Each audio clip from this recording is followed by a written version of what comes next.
আসসালামু আলাইকুম এভরিওয়ান। মেসেঞ্জারে ঢুকতে গেলে মোটামুটি সবাই এই নোটিফিকেশনটা দেখতে পাচ্ছেন যে Messenger is creating an upgrade. তারপর নিচে বলছে নিউ মেসেজিং কন্ট্রোলস, তারপর বলছে an extra layer of security, তারপর বলছে মিডিয়া ইমপ্রুভমেন্টস। তার মানে কি এই সেটিংসটা করলে কি আসলে বিপদ হবে নাকি আপনার জন্য ভালো হবে, সব কিছুই আপনাদেরকে জানাবো, ঠিক আছে? তার আগে আমি আপনাদেরকে দেখাই যে এই সেটিংসটা আপনারা কীভাবে করবেন। ওকে, প্রথমে এখানে কন্টিনিউ একটা অপশন রয়েছে নিচের দিকে, এখানে একটা ক্লিক করবেন। ক্লিক করার পর এখান থেকে বলছে ক্রিয়েট এ পিন, ঠিক আছে? সো তার নিচে একটা অপশন রয়েছে মোর অপশনস, এখানে যদি ক্লিক দেয় তাহলে দেখেন এখানে বলছে ক্রিয়েট এ পিন, তারপর হচ্ছে কন্টিনিউ উইথ গুগল, তারপর হচ্ছে স্টোর ইন ডিভাইস অনলি, ঠিক আছে?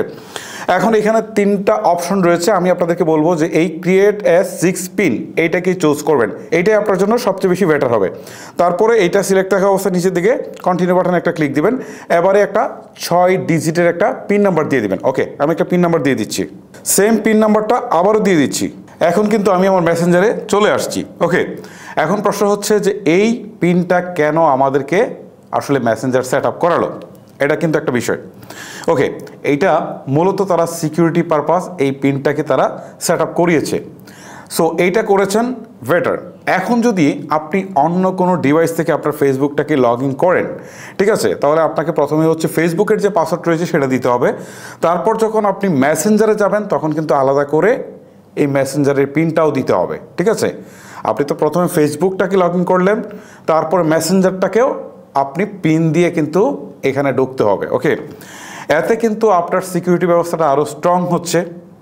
নর্মালি বোঝার চেষ্টা করেন, ঠিক আছে? অনেক সময় দেখা যায় যে আমাদের ফেসবুক আইডি হ্যাক করে নিয়ে গেলে একজন হ্যাকার দেখতে পারে যে আমরা কার কার সাথে চ্যাট করেছি, কী করেছি, সব কিছু কিন্তু সে দেখতে পারে। ওকে, বাট এই সেটিংসটা করে রাখলে যদি সে কোনো কারণবশত আপনার ফেসবুক আইডিতে প্রবেশও করে তারপরে কিন্তু সে আপনার মেসেঞ্জারে প্রবেশ করতে পারবে না। মূলত এই ইস্যুটা ফেসবুক অনেকদিন ধরেই ফেস করছিল, যে কারণে তারা এই নতুন সিকিউরিটি ব্যবস্থাটা আপগ্রেড করেছে। আই হোপ সবাই এই পিনটাকে সেট আপ করে রাখবেন, এটা হয়তো আপনার জন্য অনেক বেশি কাজে লাগবে। সো গাইস, এই ছিল মূলত মেসেঞ্জারের আপডেট। সো আপনার কাছে যদি ভিডিওটি ভালো লেগে থাকে বা হেল্পফুল মনে হয়ে থাকে তাহলে এই ভিডিওটি আপনি আপনার ফেসবুকের টাইমলাইনে শেয়ার করে দেবেন। আজকের মতো আমি হিমেল এখানে বিদায় নিচ্ছি। আল্লাহ হাফেজ।